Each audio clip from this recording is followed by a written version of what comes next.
Boa tarde, pessoal. Sejam bem-vindos ao primeiro webinar aí do GV Angels. Hoje estamos aqui com o Paulo, associado nosso, para falar sobre análise e gerenciamento de risco para startups. É um modelo um pouco diferente aqui hoje que a gente está trazendo. Geralmente a gente tem as masterclass, tem os fóruns, mas hoje a gente trouxe uma modalidade um pouquinho diferente aí para você poder assistir posteriormente aqui uma aula. E, bom, falando um pouquinho antes de a gente começar sobre quem é o GV Angels, a gente tem aí telespectadores, né, tanto associados quanto convidados aí assistindo. E então, precisando quem que é o nosso grupo, nós somos um grupo de investidores anjo da FGV, criado em 2017, fomos um dos pioneiros nisso daí. Desde então, a gente já tem cerca de 53 investimentos e 48 milhões aportados. A gente se posiciona aí como um grupo que busca oferecer não apenas o capital, mas o smart money por meio das conexões que a gente tem ali na nossa rede, um network muito forte, muito ativo, são mais de 300 membros, pessoas aí de diferentes setores, diferentes áreas, com diferentes expertises e competências que conseguem contribuir muito para quem entra no nosso portfólio. Além disso, a gente investe também em possibilitar mentorias, possibilitar ali um acompanhamento mais próximo de quem é investido para apoiar realmente o empreendedor nessa jornada. Isso é muito lindo o que é o conceito de investidor anjo e é o que a gente faz aqui. Bom, dito isso, vou chamar aqui o Paulo para contar um pouco mais sobre o que a gente vai falar hoje e sobre quem que é você também, Paulo. Se apresente aí para o pessoal, conta um pouco da sua trajetória para a gente. Obrigado, Isaías. Bom, eu entrei no GV Angels como Angel Investor faz relativamente pouco tempo, foi o ano passado. Uma experiência fantástica até agora. Revisar os deals, olhar os startups, os modelos de negócio e tudo. A minha experiência profissional, eu fui por muitos anos CFO e tesoureiro corporativo de multinacionais no Brasil e no exterior, com responsabilidade de Brasil, região, Latinoamérica e globais. Nos últimos 12 anos, trabalhei no JP Morgan como Treasury Advisor e responsável por investimentos em liquidez, né, e risco também. E, bom, essa é um pouco a minha história, e o que nós vamos conversar aqui é, como diz o nome do primeiro slide, análise e gerenciamento de risco. Para startups, obviamente que risco é uma coisa que qualquer empresa deve olhar, deve gerenciar. A gente está adaptando aqui para startups porque a gente entende que, às vezes, a estrutura é diferente, as pessoas estão mais focadas, muito mais focadas no business, em tirar o business do chão, em desenvolver o business. Muitas vezes não tem o recurso específico para gerenciar risco, o que é perfeitamente entendível e aceitável, mas o risco principal é o risco do negócio, que já é gigantesco, a gente sabe, né? Quem está com uma startup, o founder e o investidor já correm um risco grande, porque é um investimento tipicamente de alto risco, mas o ponto aqui existem riscos que podem ser fatais para uma startup ou para qualquer empresa. Startup mais ainda. Então, é isso que a gente vai abordar aqui nesse nosso bate-papo, que vai ter um pouco de coisas mais técnicas, mas a ideia é conversar sobre o conceito e menos sobre as coisas mais técnicas e os termos e os jargões que a gente vai tocar aqui mais high level. Primeiro, fazer um background mais high level, qual que é a mensagem, né? Eventos de risco, como que aconteceu com o Silicon Valley Bank, ou como que aconteceu com 2008, a crise financeira de 2008, 2009, ninguém consegue prever o evento específico que vai acontecer. Porque quando ele acontece, ele é rápido e devastador, normalmente. O que você pode olhar é o cenário geral, o cenário global, o cenário high level. E o cenário que a gente tem vivido nos últimos, vamos dizer, 10, 15 anos, é um cenário que como que gerou ou gestou um ambiente propício a eventos de risco acontecerem. Juro barato, excesso de liquidez no mercado, valuations bons, porque uma taxa zero de juros, você justifica um valuation melhor. Tudo isso gerou bolhas de ativos, não só na parte de investimento de empresas de tecnologia, nem startups, mas em vários ativos. E a mensagem é, no ambiente desse, você esteja preparado para coisas acontecerem. Você nunca vai saber o que nem quando vai acontecer, mas você precisa estar preparado. Essa é a mensagem mais de alto nível, de high level. Especificamente, esse slide mostra uma linha do tempo, tentando mostrar que o que aconteceu com o Silicon Valley Bank foi bem lá atrás, não foi uma coisa do dia para a noite. Então, se vocês olham, eu comecei aí em 2009, que foi a grande Great Financial Crisis, que é o GFC, que eu resumi aí. O que o Fed fez? Ele jogou os juros lá embaixo, porque precisava, ali foi uma crise de liquidez, uma crise de financiamento, falta de liquidez e falta de crédito no mercado. Então, o Fed não teve outra alternativa que não jogar os juros lá embaixo e inundar o mercado de liquidez. Isso começou a criar as bolhas de ativos que eu mencionei antes.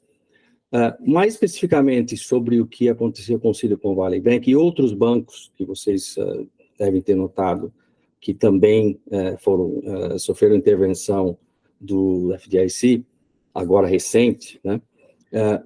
Em 2010, o que aconteceu? O FASB,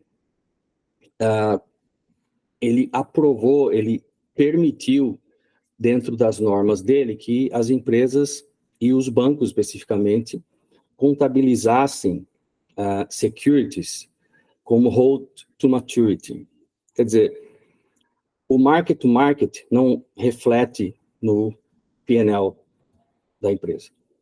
Qualquer variação que acontecesse no PU do papel ou no preço de mercado do papel não ia para o P&L. Isso gerou uma falta de transparência nas informações, não foi aceito por muitos players de mercado. O CFA, por exemplo, protestou, o chairman do CFA saiu, pediu as contas, mas mesmo assim, isso foi aprovado. Isso foi um evento. Então, eu estou comentando isso porque esse evento, essa regra do FASB foi o que permitiu, por exemplo, o Silicon Valley Bank não levar resultado o grande prejuízo que ele levou quando os juros começaram a subir aqui nos Estados Unidos. E foi o que detonou a corrida e a intervenção do FDIC. Então, continuando na linha do tempo, veio 2019, veio o Covid, o que o Fed fez? Injetou muito mais liquidez no mercado, 4 trilhões de liquidez no mercado, o balance sheet do Fed subiu, duplicou, num prazo recorde, muito rápido, muito mais rápido que em 2009. As taxas, de novo, foram para zero, e, de novo, começou a gestação de bolha de ativos. Em 2019 e 2021, durante esse período, por causa desse ambiente de taxa zero e excesso de liquidez, o Silicon Valley Bank cresceu de uma forma explosiva. Os depósitos cresceram 3 vezes e os securities 4 vezes. Isso é em praticamente 2 anos. Né? O que eles fizeram com esses depósitos que cresceram? Eles investiram o loan deles, os empréstimos cresceram pouco, relativamente pouco, e eles pegaram esse dinheiro e investiram em securities. Né? Então, eles tinham um passivo, que eram depósitos, o correspondente de ativos, uma parte eles emprestaram, outra parte a maior parte eles investiram em securities. Desses securities, 80% era de duration longo, de 15 a 30 anos, versus um passivo, um liability, que era praticamente exigível no curtíssimo prazo. Né? Então, esse imbalance de asset liability management, que era, assim, one-on-one em gerenciamento de risco para banco, e passou batido, eles fizeram isso, não só eles, outros bancos também fizeram. No caso deles foi mais grave, porque o tamanho desse problema era muito grande em relação ao balanço do banco. Para vocês terem uma ideia, em setembro de 2022, o Silicon Valley Bank já tinha 16 bilhões de unrealized losses, que estava no balanço como nota explicativa, mas não no P&L. Estava lá para quem quisesse ver, mas não no P&L, não afetando o resultado do banco. 16 bilhões versus um revenue anual de 6. Então, o tamanho disso era explosivo, né? Por isso que o mercado, quando em março de 2022, que é o próximo time frame dessa lâmina, o Fed teve que subir os juros para conter a inflação, porque, de novo, todo aquele excesso de liquidez de juros zero, a inflação começou a disparar. Chegou a ter inflação aqui nos Estados Unidos de 8%, 9%, o que é uma coisa, para essa economia, para essa moeda, um negócio explosivo. O Fed não teve outra alternativa que começar a subir as taxas de juros em março de 2022, e começou a fazer isso de forma consistente. Quando ele fez isso, começou a gerar unrealized loss no balanço dos bancos que estavam investidos em duration, né, que era o caso do Silicon Valley Bank e outros bancos também. E aí exacerbou muito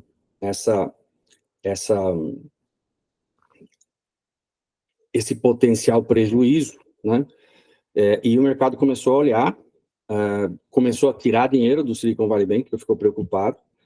Aí o Silicon Valley Bank teve que vender esses securities a prejuízo, gerou em um mês mais de 1 bilhão de prejuízo. E o mercado olhou e falou, não, isso não vai funcionar, e começou a ter uma corrida bancária, e o FDIC teve que interferir e liquidar o banco, né? O que é importante para as startups? Como a gente sabe, o Silicon Valley Bank era o banco das startups, né? Metade de todos os rounds de startups que saíam nos Estados Unidos e no mundo tinha dinheiro, deixava o dinheiro lá, porque ele tinha o relacionamento com as empresas do Silicon Valley e outros lugares também. Ele recebia esses depósitos, fazia os bridge loans até que saísse os rounds, e ele ficava com esse recurso por um período. E muitas startups não pensavam que, poxa, eu vou deixar. Também foi numa época de excesso, né, de liquidez, então fazia um round, não sabia muito bem aonde ia investir, e ainda estava pensando, enquanto isso eu deixo lá, no Silicon Valley Bank, e vamos tocar o business, vamos fazer o business crescer. E muitas vezes não olhava para o risco que estavam correndo num banco com esse problema que eu mencionei, com uma concentração de clientes enorme em um tipo só de cliente, que eram as startups, né? E com uma alocação de ALM, de Asset Liability Management, totalmente errada, que acabou explodindo em março de 2023, quando houve a intervenção do Silicon Valley Bank.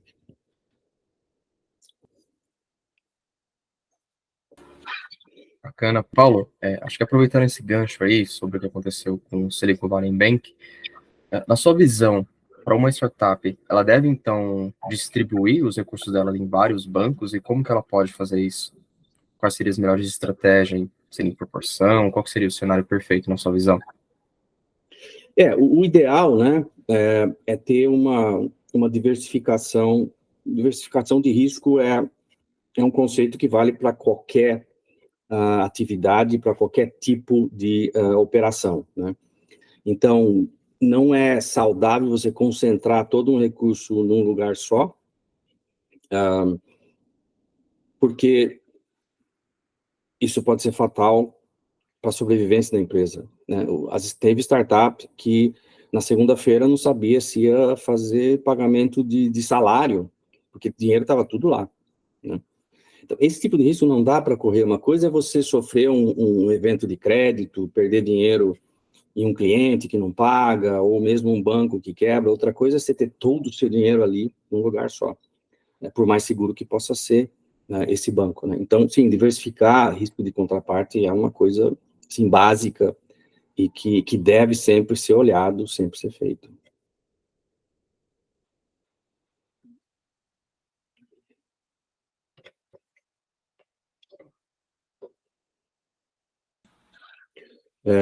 Beleza. Então, vamos conceituando aí, né, o que aconteceu com o banco, só para dar um update mais atual, né? Agora, essa semana, o outro banco, o First Republic Bank, também sofreu intervenção do FDIC.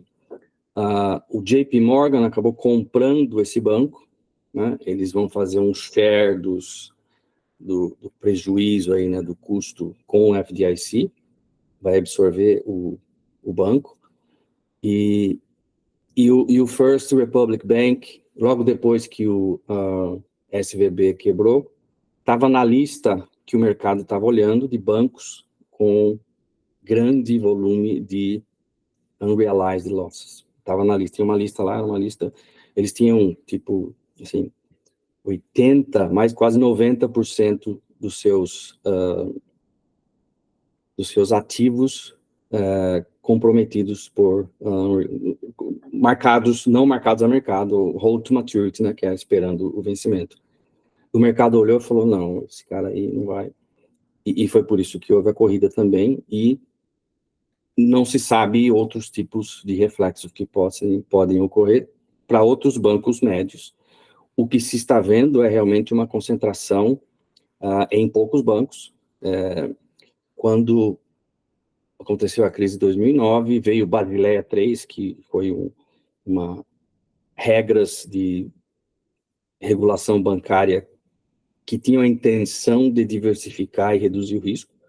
Reduziu o risco em grande parte pelas requisições de capital que ela introduziu, mas o que a gente viu é que houve uma concentração maior de risco, porque cada vez são menos bancos e maiores, porque os bancos médios começam a não conseguir competir e muitas vezes a sofrerem intervenções. Só para ter uma ideia, de 2001, se você olhar 2008, 2009 até agora, nos Estados Unidos foram mais de 500 bancos que sofreram intervenção, representando quase 600 bilhões de dólares de ativos. Então, está havendo uma concentração muito grande no mercado financeiro, que vai um pouco contra a intenção inicial de diversificação de Basileia III e toda a regulação bancária. Mas isso é um pouco, talvez, inevitável para o saneamento do sistema, e talvez lá na frente se produza ou se incentive uma diversificação maior. Mas sim, a startup tem que pensar muito bem em um tipo de banco ou de risco de contraparte ela está correndo, e tem formas de diversificar. Por exemplo, nos Estados Unidos existem produtos que os bancos oferecem e a empresa deposita no banco, e o banco divide de uma forma automática, faz os sweeps para uma série de outros bancos até o limite de $250 mil, que é o que é garantido pelo FDIC. Claro que isso não funciona com muito dinheiro, mas dependendo do volume, até 25, 30, 50 milhões pode funcionar, né? Então, essa é uma das formas de diversificar o risco, mesmo que você concentre o relacionamento com um ou dois bancos. Beleza, vamos seguir então para o segundo slide, Isaías. E aí é o seguinte, né? Em quem a gente confia para fazer esse monitoramento de risco para a gente? Não só de banco, mas em geral. Nas agências de rating, nos analistas, nos reguladores, que estão aí, são os profissionais que deveriam estar olhando e alertando o mercado para os riscos. Esse slide mostra uma coisa meio preocupante, ou seja, se vocês olham o menininho lá que está com aquela cara tranquila, antes do evento Silicon Valley Bank, estava tudo bem, né? A Moody's, em setembro de 2022, manteve o rating do Silicon Valley Bank, que era um rating investment grade, dizendo que era o strong funding and liquidity profile. Isso em setembro de 2022, na mesma data em que o banco reportou dos 16 bilhões de unrealized loss. A Moody's falou isso. Os analistas, o consenso dos analistas eram 10 dizendo que devia comprar, 7 que era manter a ação, né? Os analistas que acompanhavam a ação da empresa, e só um dizendo que era para vender. O Jim Cramer é uma personalidade, ele foi um ex-hedge fund manager, ele tem um programa na televisão aberta aqui, e ele analisa, ele é meio pitoresco, assim, meio folclórico, ele analisa as empresas e dá a opinião dele. Ele falou em fevereiro de 2023 que tem que comprar, que era um no-brainer, que era um banco que estava... Tem até um fundo aqui nos Estados Unidos que ele faz o counter Jim Cramer, ou seja, ele investe em tudo que o Jim Cramer fala, eles fazem o contrário. Mas esse cara falou isso. O Silicon Valley Bank não tinha um risk officer. Fazia um ano que ele não tinha um risk officer. E ele estava já emprestando de um fundo, que é um fundo do Federal Home Loan Bank, que é um fundo de segunda instância de liquidez, tinha 15 bilhões já emprestado. Então, todos os indícios que os reguladores não viram ou não reforçaram estavam ali. Só que ninguém viu, ninguém falou. Depois que aconteceu, aí todo mundo, né? Aí o Moody's fez o downgrade e todo mundo veio preocupado, não, tem que fazer alguma coisa, o Fed, entendeu? Mas depois, ainda bem, né, que o Tesouro americano bancou todo, né, o prejuízo acima, né, bancou os depósitos acima do limite que era 250 mil. Né? Não fosse isso, ia ser um estrago muito grande. Então, não dá para depender dos agentes financeiros, agentes controladores, digamos assim, né? E também não dá para depender de uma decisão que muitas vezes é política, do governo ou do Treasury, de bancar um prejuízo para um evento que pode ser fatal dentro da existência, do estágio de desenvolvimento de uma startup. Né? Como fazer? Claro que uma startup ela não vai ter e nem pode ter na estrutura um risk manager, uma pessoa só voltada a isso, não funciona, não tem overhead para isso, mas tem que pensar sobre o risco que está correndo. Não só o risco de negócio e não só o risco de você ter o seu dinheiro, perder o seu dinheiro porque um banco foi liquidado. Tem outros riscos que podem ser igualmente impactantes e severos para uma startup, que também tem que ser olhado. Eles estão listados ali no Other Risks que eu coloquei. Então, riscos operacionais, por exemplo. Você pode estar usando uma plataforma de um banco, de um cliente ou de um fornecedor, melhor dizendo, e essa plataforma cair, ou você não conseguir operar, você não conseguir fazer um pagamento, você não conseguir receber, você não conseguir processar o seu negócio. Né? Então, é um risco operacional que você precisa olhar com quem você está, é outra contraparte que você está trabalhando, e você tem que saber que essa contraparte tem as suas próprias medidas para garantir backups e controles e formas de superar esses eventos.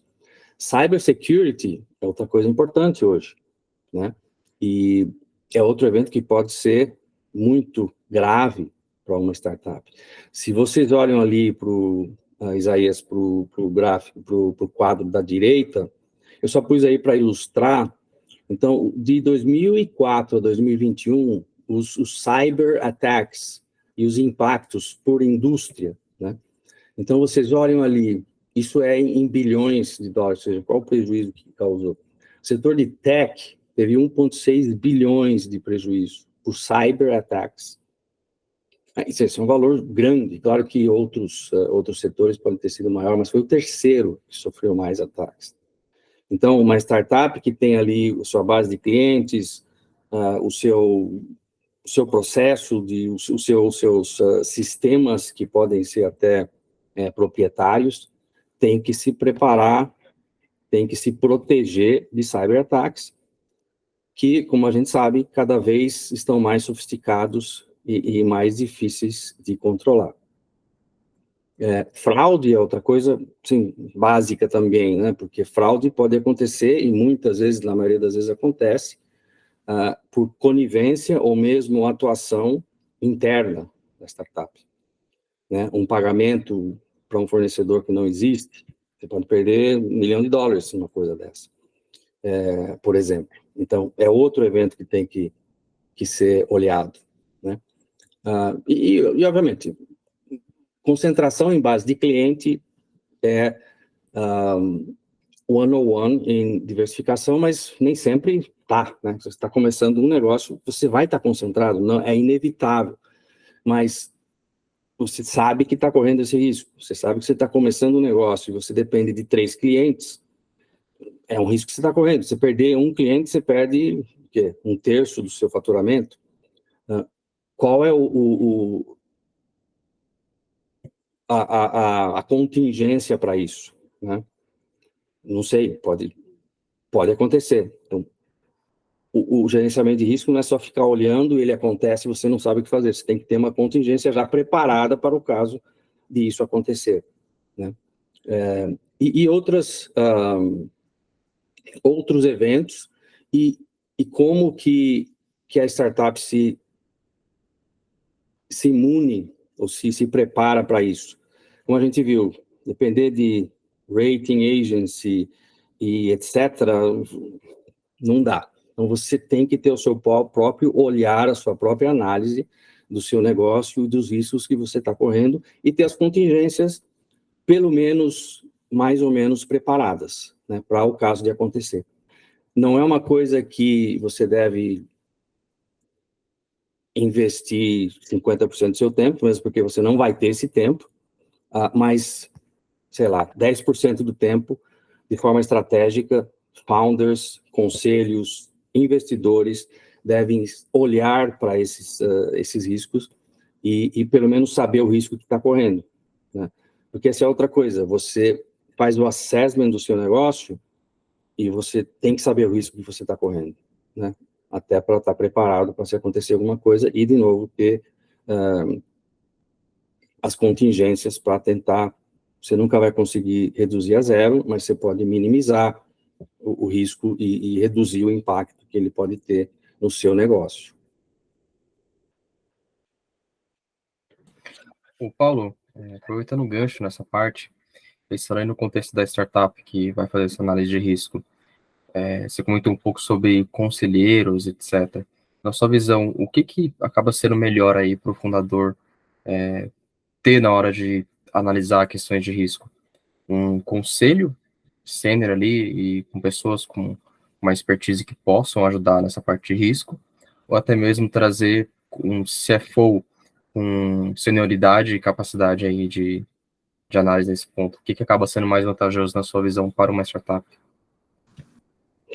Eu diria as duas coisas, se possível. Pelo menos, eu acho que no mínimo uma das duas, né?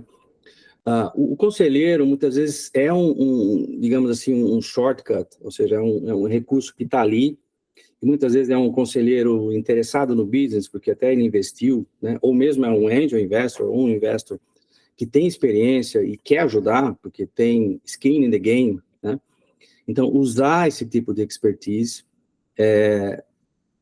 para o seu próprio benefício. E normalmente vai ser uma pessoa com muita experiência que vai bater o olho ali, vai perceber muitas coisas, vai dar sugestões e vai alertar o founder para coisas que ele ou não viu, ou não teve tempo de olhar, ou ninguém do time dele teve tempo ou expertise para identificar.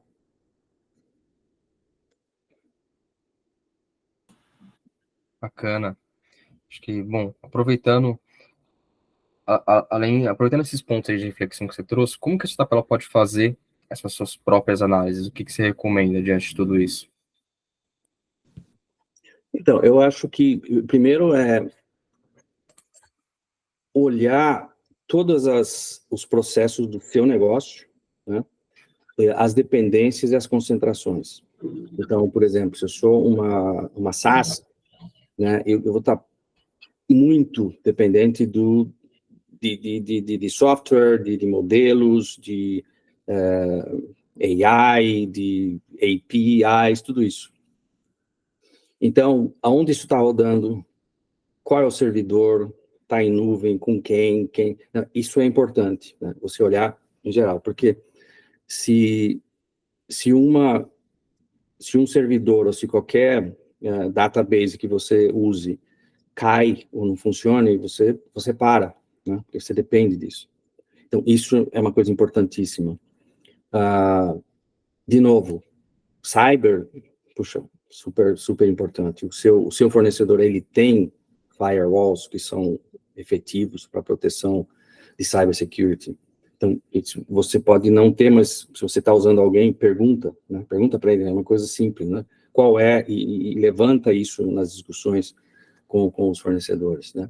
E dentro da equipe que está gerindo, principalmente dos founders e dos gerentes ou diretores mais seniors, instilar esse tipo de preocupação e discussão nas reuniões de conselho, nas reuniões de diretoria, colocar isso na mesa e discutir. Bacana.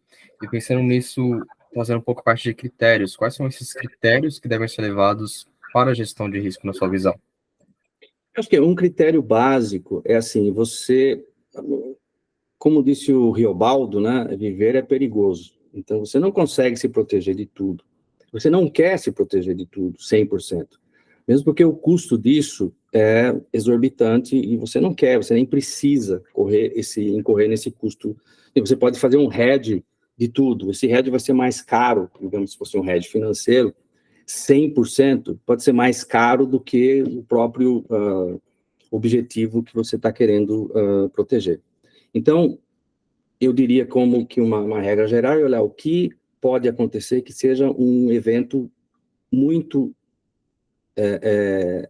representativo. Você faz um seguro de carro, por exemplo, você pode não querer fazer seguro de para-brisa, mas você vai fazer um seguro se roubarem o seu carro, principalmente no Brasil, né?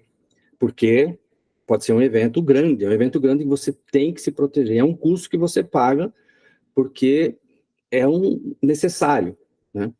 Nos Estados Unidos, seguro contra terceiros é um negócio importantíssimo, porque pode acontecer alguma coisa se você, mesmo que não seja a sua culpa, ou que aconteça um acidente, ou você atropela uma pessoa, se você atropelar um médico aqui, você está ferrado, porque você pode ter que pagar um salário de médico até a vida da pessoa terminar, se por acaso ele ficar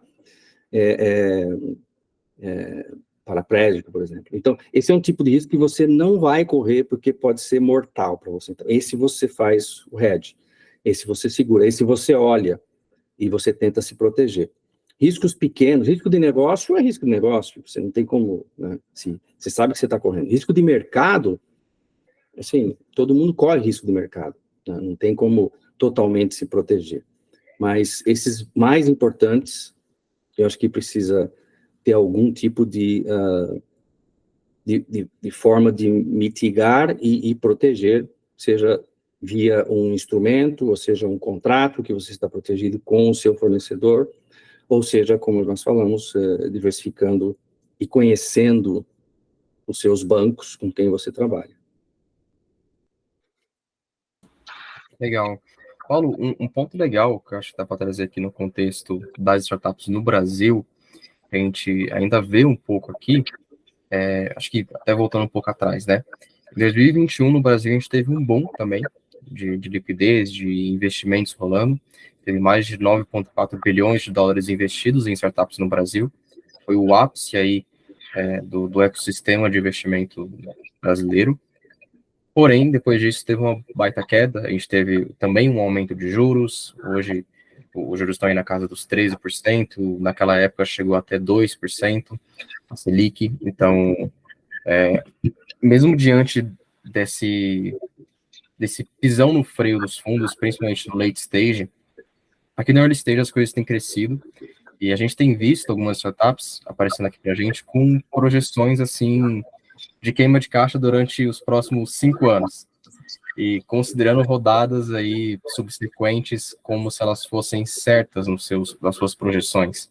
Então, considerando que você vai captar daqui a um ano, que é certeza, um valor X, e daqui 2 anos vai captar outro valor, quando na verdade a realidade aqui no early stage, né, a gente tem uma situação que está um pouco mais favorável, mas no late stage, rodadas aí série A, B, C, a gente tem aí fundos muito mais cautelosos até, né, e a gente vê startups ainda assim tendo projeções em alguns momentos muito arriscadas, isso é bem comum. Então é um fato curioso, assim, diante dos acontecidos que a gente tem visto aí de quebras de bancos, enfim, startups.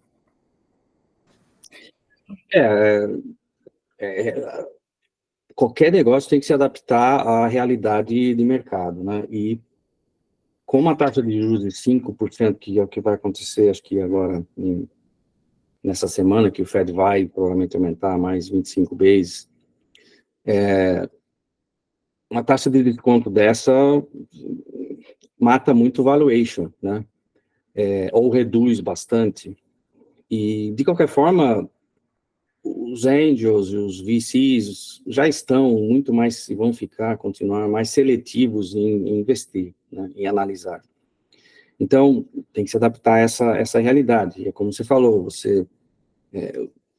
as coisas mudaram, e pensar que daqui a um ano, mesmo que as coisas estivessem normais, se vocês estivessem como antes, excesso de liquidez, taxa de desconto baixa, etc., você assumir que daqui a um ano, 2 anos, isso vai continuar, e, portanto, você vai fazer um outro round, e vai continuar queimando caixa, mas porque, sei lá, você vai ter outro round, também é uma, vamos dizer, é uma responsabilidade, porque você pode até achar isso e colocar no seu business model, mas você tem que ter um counter para falar, bom, e se isso não acontecer, o que eu faço? Né? Será que isso faz sentido? Então, isso é gerenciamento de risco, é outra coisa. E risco é uma coisa que você, às vezes é difícil prever, você não consegue prever.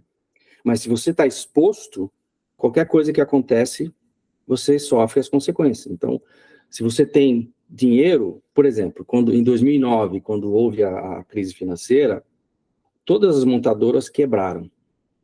Foram assim, salvas, né, pelo governo. GM, Chrysler, todas. A Ford foi a única que não quebrou, porque o tesoureiro tinha cash, e cash is king, porque ele estava preocupado, ele não estava dependendo de revolver credit, de line of credit, ele simplesmente navegou durante aquele período com o dinheiro que a empresa tinha. Ele podia estar perdendo, se ele tivesse alongado esse cash, podia estar perdendo yield, mas ele estava protegendo a sobrevivência da empresa. Então, mesmo numa situação de normalidade, você tem que saber, você nunca consegue prever quando, mas você tem que saber que a coisa pode azedar, e às vezes azeda rápido. Né? Bacana.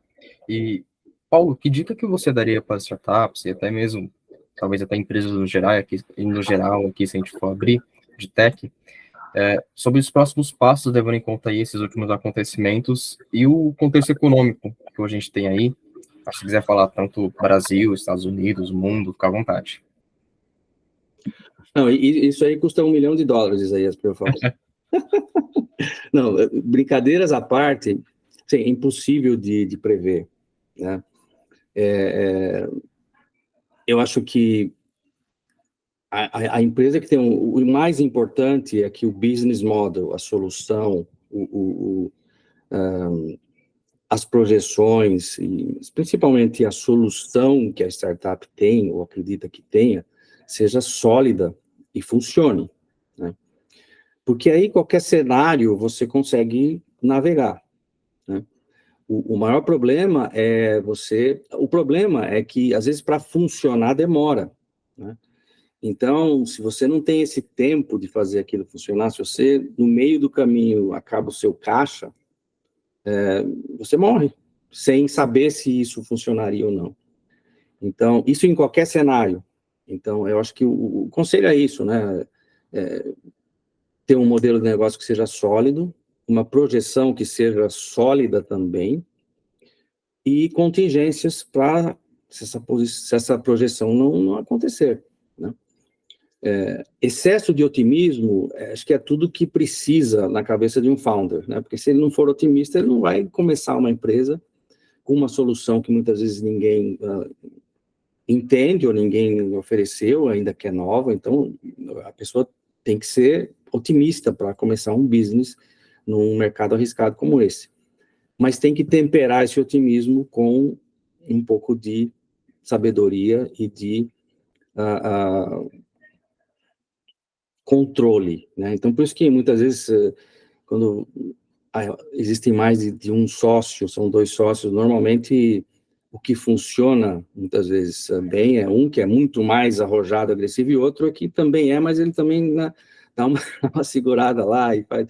Então, essa diversidade acho que ajuda na gestão e na eficiência de qualquer empresa, mas especificamente em startups, eu acho.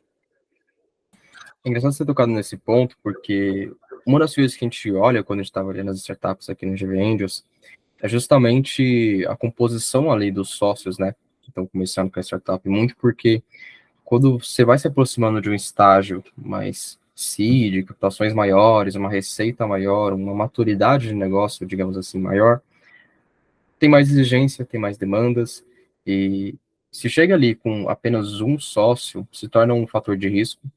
Isso é visto por muitos investidores dessa forma, porque é muita pressão em cima de uma pessoa só. E da mesma forma, é importante você ter não apenas um ou dois sócios a mais, mas também uma certa complementariedade, como você disse, né? Entre os sócios. É um dos pontos que a gente olha justamente o quão complementar é esse time. Um tem uma skill mais tech, outro tem uma skill mais ali de gestão, de liderança, o outro uma parte mais financeira, até de risco, como a gente está falando aqui. Então, tudo isso acaba sendo um olhar para o investidor em relação ao risco que aquela startup tem de ir para frente, de dar certo, de conseguir atingir o que ela quer. Por exemplo, também a experiência daquele time, naquele setor que ela está entrando, às vezes é um setor muito complexo, que envolve muitas coisas, então você não tem uma pessoa, pelo menos entre os sócios, que entende bem daquele mercado, para a gente se torna um ponto de risco também. Então, eu achei interessante aí essa sua fala, quando você comentou da complementaridade entre os sócios também, então de buscar trazer um sócio que, claro, é muito difícil isso, né, essa questão de sócio em startups, e também é um dos pontos aí que mais leva as startups a quebrarem, mas buscar trazer uma certa complementaridade de skills se torna de fundamental aí. É um bom ponto, Isaías. É difícil ter uma pessoa só com um pacote inteiro, né? Um whole package. É muito, muito complicado. Tem um exemplo, acho que pode ser mencionado, o Steve Jobs era o cara de marketing, de programação também, mas ele era a visão de layout, de business e tal, que fez a Apple, né? Então, essa diversidade é importante, eu acho, em qualquer empresa e principalmente em startups, né? Bacana. Paulo, acho que só para encerrar o que a gente está falando aí sobre o Silicon Valley Bank e aquela discussão, eu queria trazer uma pergunta aqui a respeito do contexto brasileiro, porque assim, nos Estados Unidos a gente tem muitas opções de banco, a gente tem aí um mercado bancário com muitas opções para você abrir um banco, já que no Brasil é um pouco mais concentrado ali nos grandes bancões, os tradicionais aí, e nos últimos anos tem surgido novos bancos, bancos digitais e também as fintechs. E aí, diante disso, na sua visão, qual que seriam as vantagens e desvantagens aí para uma startup, para um PJ, usar os bancos tradicionais e em qual momento usar cada um deles? Qual momento você trabalhar com uma fintech, com um neobank, com os neobanks, né, que chamam? Enfim, na sua visão, qual que é o momento ideal aí de usar cada um? E vantagem ou desvantagem aí que você enxerga? É uma boa pergunta. Eu acho que os grandes bancos estão procurando adaptar-se a essa nova competição via fintechs ou dos neobanks, né? Estão tentando se adaptar a isso. E muitos já têm uma estrutura de atendimento mais específica para alguns segmentos, como é o caso das fintechs, porque tratar da mesma forma que eles tratam uma empresa já estável, já madura, não viram que não funciona, né? Então, isso eu vejo que já existe nos bancos. Agora, isso vai depender do modelo de negócio e das necessidades que a startup tem, né? Você ter uma fintech como parceira, como um banco parceiro, acho que uma das vantagens é que você fala a mesma língua, vocês falam a mesma língua, provavelmente, né? Ele vai entender, eu acho que melhor o seu negócio, e por isso, por entender o negócio, por entender os riscos, muitas vezes vai correr um risco maior com você, vai te dar talvez um suporte mais diferenciado, talvez, né? Coisas a considerar. Um banco tradicional, muitas vezes, pode ser que ou nem precise, em alguns casos, ou não tem essa visão, não tem esse olhar como uma fintech teria, né? Uma coisa é essa. Por outro lado, por exemplo, os bancos mais estruturados, a gente falou de risco de cybersecurity, risco operacional, esses bancos investem bilhões de dólares exatamente para evitar esses eventos. Então, você corre, eu diria, talvez menos risco fazendo um pagamento ou fazendo uma transação com esse tipo de banco, muitas vezes, né, se protegendo, porque eles investem bilhões de dólares nisso. E sofrem ataques, assim, diários, a gente não vê, obviamente, que não se revela, mas é uma coisa a se considerar. As fintechs também têm isso, mesmo porque elas conhecem muito bem esse tipo de risco, porque lhes é familiar essa parte. Mas, de novo, como eu falei, é uma questão de perguntar quais as proteções que existem em cada parceiro, né?